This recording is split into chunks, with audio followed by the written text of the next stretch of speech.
Hello বন্ধুরা, এই photoshoot হচ্ছে সেই জামাই ষষ্ঠী থেকে। অনেক দিন ভিডিও আপলোড করা হয়নি।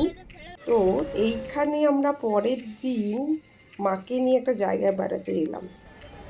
সেই জায়গাটা কোথায় বলো তো দেখে? ভিক্টোরিয়া।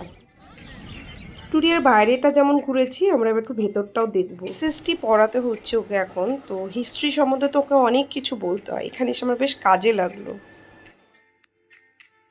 আমাদের মিউজিয়ামে, ভিক্টোরিয়া মিউজিয়াম ভেতরে বাইরেটা শুধু ঘুরলে হবে না, ভেতরটাও কিন্তু বাচ্চাদের নিয়ে যেতে পারেন। খুব বলার আছে ওদেরকে, অনেক কিছু দেখানোর আছে। কিছুদিন আগে ওকে আমি পড়াতে গেছিলাম, বাংলা কার্তুজ বলে লেখা আছে। সেই কার্তুজ আমি মিউজিয়ামে গিয়ে ওকে বোঝাচ্ছি। খুব ভালো লাগবে বাচ্চাদের নিয়ে আসলে। আমি যেদিন গিয়েছিলাম প্রচণ্ড গরম ছিল, তবে কিছু কিছু রুমে এসি আছে। এইখানে একটা মজার ব্যাপার হয়েছিল। বুমান একটা দেখুন স্ক্রিনের সামনে দাঁড়িয়ে আছে, এখানে বিপ্লবীদের ছবি আসবে। ওর ক্ষেত্রে কি আসে দেখুন, শহীদ ক্ষুদিরাম। এইটা না বাচ্চাদের জন্য ভীষণ মজার ব্যাপার আছে। বাচ্চা কেন, বড়রাও দেখতে চায় যে কাকে কি দেখায়। ভালো লাগবে, এটা অবশ্যই করাবেন আপনি। সেই দিনই আমরা বাবুঘাটের দিকে চলে এলাম গঙ্গার আরতি দেখবো বলে। আমার মায়ের খুব ইচ্ছে ছিল। আর এখানে না পার্কিংও আছে, গাড়ি রাখতে পারবেন। অপূর্ব এই আরতি। সত্যি কলকাতাতে হয়েছে, প্রথমবার গেলাম, খুব ভালো লেগেছে। আপনারা অবশ্যই আসুন।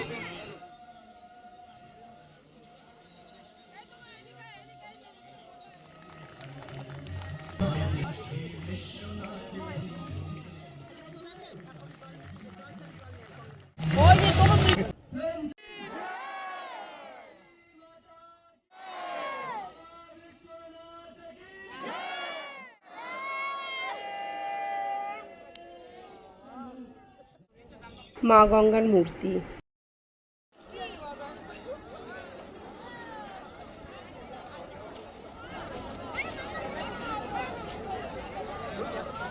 এটা সেই গঙ্গা মায়ের মন্দির, মানে মা গঙ্গার মূর্তি আছে, এসে আপনারা দেখতে পাবেন।